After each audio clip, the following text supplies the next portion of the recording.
वो योजनाएं गलत लोगों तक फायदा पहुंचा रही है। आपके जो पैसे हैं वो पैसे एक ऐसे व्यक्ति के पास जा रहे हैं तरीके से जहां पर इसकी जरूरत नहीं है।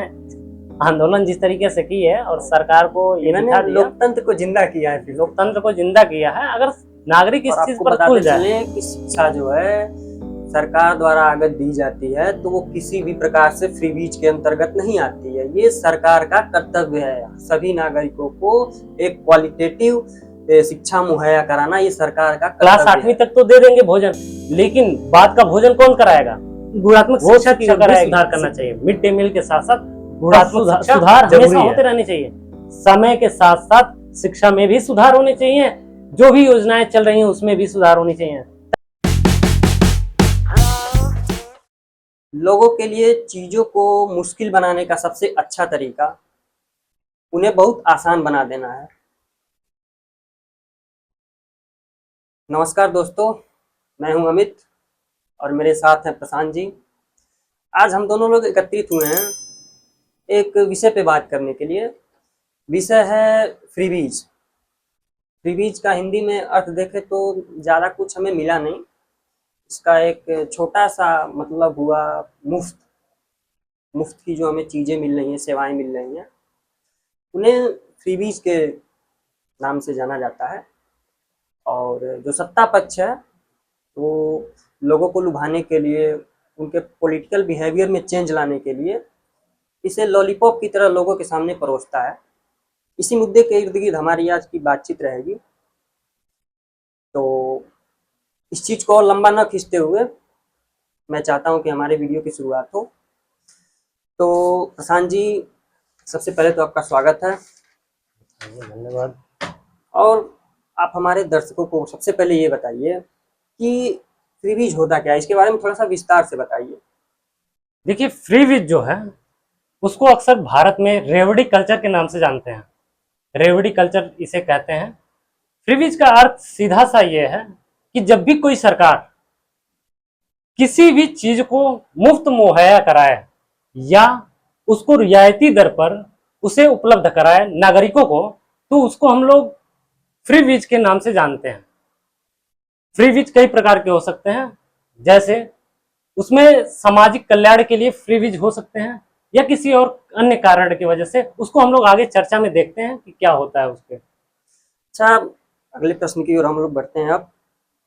तो दुनिया में जो है ये फ्रीबीज का जो कॉन्सेप्ट है वो सबसे पहले कहाँ से आ गया, मतलब कब से आया? फ्रीबीज का जो कंसेप्ट है वो आज से नहीं चल रहा है, चाहे आधुनिक समय से ये नहीं चल रहा है, ये बल्कि हमारे समाज में पहले से ही प्रचलित थे। राजा महाराजा या अन्य मतलब आगे पीछे पीछे चलने वाले कई सारे ऐसे राजाएं महाराजाएं हुए जहां पर फ्रीबीज का प्रचलन पहले से ही था। यानी हमारे राजनीति में पहले से रेवड़ी कल्चर उपलब्ध था।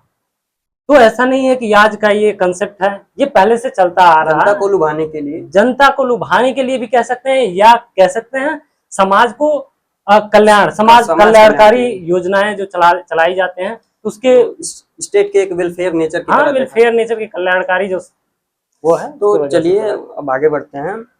भारत में जो फ्रीबीज का सबसे पहला जो केस है वो कहाँ देखने को मिला था, किस समय की बात होगी?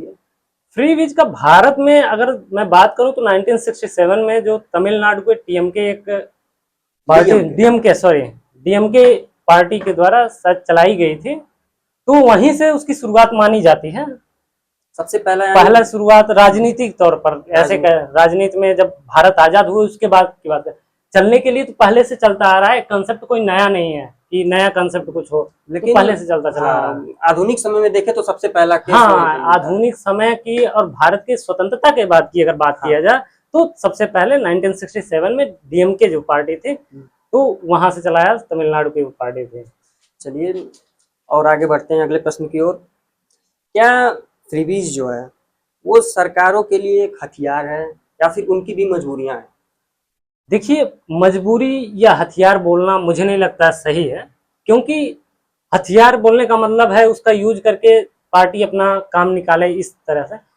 वेलफेयर स्टेट, जब भी हम लोग डीपीएसपी अगर हम लोग पढ़ते हैं, भाग 4 संविधान का भाग 4 जो है उसमें डीपीएसपी बताएं, डायरेक्टिव प्रिंसिपल स्टेट पॉलिसी जो है, नीति निदेशकता तो बोलते हैं उसमें, उसमें हम लोग जानते हैं तो उसमें वेलफेयर स्टेट के बारे में बात की गई है। तो उसमें हम लोग देखते हैं यह है कि राज्य को कल्याणकारी होना चाहिए।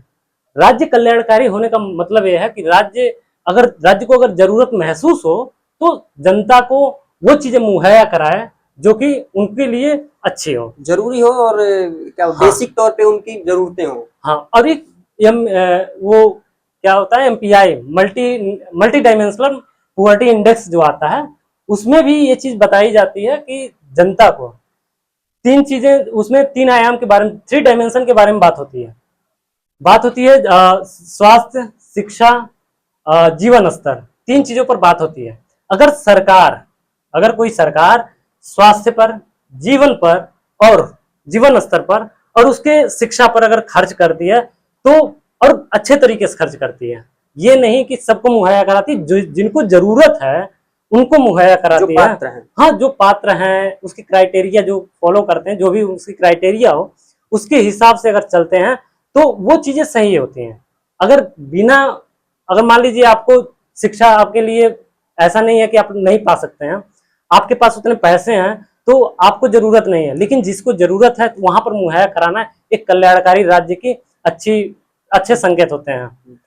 तो यानी आप कह रहे हैं कि ये उनका कोई हथियार नहीं है और कोई मजबूरी भी नहीं है, बल्कि उनका एक नेचर एक तरह से है। हाँ, अगर मैं ऐसा नहीं कह रहा हूँ हथियार नहीं है, मैं ये कह रहा हूँ कि हथियार बनाना चाहे तो सरकार बना सकती है उसे अपना हथियार, लेकिन अगर वेलफेयर स्टेट होने के नाते जो संविधान की जो भाग 4 जो है, भाग 4 डीपीएसपी के हिसाब से अगर देखा जाए तो उसमें डीपीएसपी कहा गया है कल्याणकारी राज्य होने चाहिए। तो इसके हिसाब से मुझे लगता है कि अगर उस उद्देश्य से किया जा रहा है काम तो ठीक है।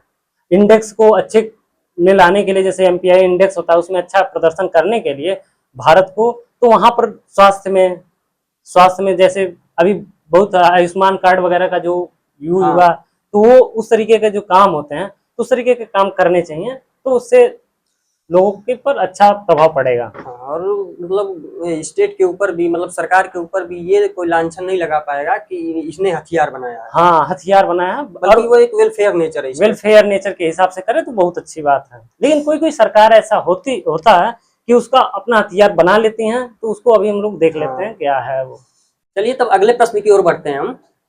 आप बताइए, फ्रीबीज जो है वो लोगों के पॉलिटिकल बिहेवियर में चेंज लाता है, तो क्या ये जो चेंज आता है वो सिर्फ जो पात्र हैं, जो गरीब हैं, उनके ही पॉलिटिकल बिहेवियर में चेंज लाता है, या फिर अपात्र जो अमीर वर्ग है उसके भी पॉलिटिकल बिहेवियर में चेंज लाता है?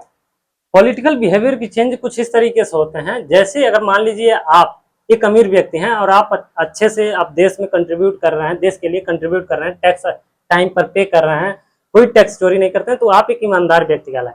और वहां पर आपको इस बात का दुख होगा तब जब आपको ये पता चलेगा ये जो योजनाएं हैं वो योजनाएं गलत लोगों तक फायदा पहुंचा रही है। आपके जो पैसे हैं वो पैसे एक ऐसे व्यक्ति के पास जा रहे हैं जहां पर इसकी जरूरत नहीं है, जो अपात्र है। हाँ, अपात्र लोगों के पास वो पैसे जा रहे हैं, तो आपको ये इस बात का दुख होगा कि ये जो पैसा है वो ऐसे लोगों के पास जा रहा है जहां पर उसकी जरूरत है ही नहीं।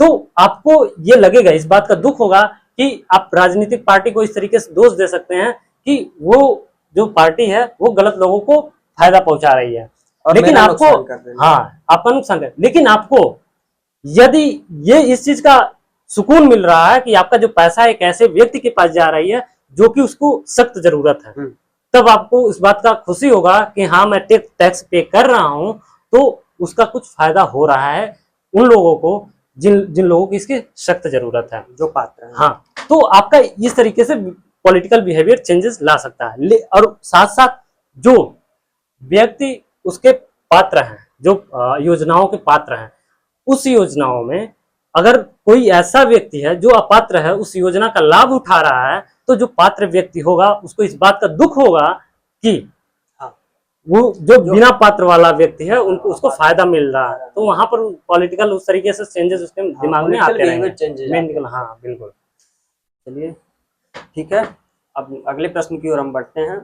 क्या फ्रीबीज हमारी अर्थव्यवस्था के लिए सही है, गलत है?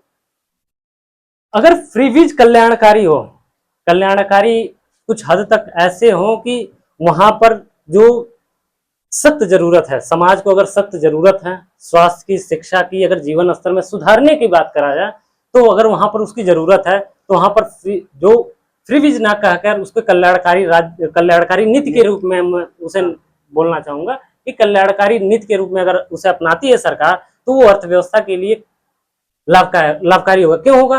क्योंकि अगर मान लीजिए कोई व्यक्ति गरीब है, अगर उसको फ्रीबीज के या कल्याणकारी जो योजनाएं हैं उसके माध्यम से अगर उसका जीवन स्तर सुधर जाता है तो वो इस लायक हो पाएगा कि वो आगे अर्थव्यवस्था में कंट्रीब्यूट करेगा। तो इस लिहाज से अगर कल्याणकारी जो योजनाएं अगर सही तरीके से इंप्लीमेंट हो जाती हैं तो क्या होगा, हमारे जो अर्थव्यवस्था है उसमें बल्कि थोड़ी मात्रा में ना होकर बहुत बड़ी मात्रा में परिवर्तन आ सकता है और अच्छे मात्रा में उसको देखा जा सकता है, अच्छी अर्थव्यवस्था के रूप में भारत को डेवलप होते देखा जा सकते हैं। चलिए तो फिर हम अगले प्रश्न की ओर बढ़ते हैं। अच्छा, कल अब तक बात हुई कि बिहेवियर में चेंज आता है, अर्थव्यवस्था के लिए क्या है। उसी से जुड़ा हुआ एक और प्रश्न है, ये जो फ्रीबीज कल्चर है ये मतलब गरीब को गरीब बने रहने और अमीर को और अमीर बनने में मदद करती है, क्या ये बात सही है? कुछ हद तक ये बात सही है। बात इस लिहाज से सही है कि यदि व्यक्ति को गलत तरीके से अगर फायदा मिलता है तो उसके आदी हो जाता है व्यक्ति, वो ह्यूमन बिहेवियर पर इम्पैक्ट करता है।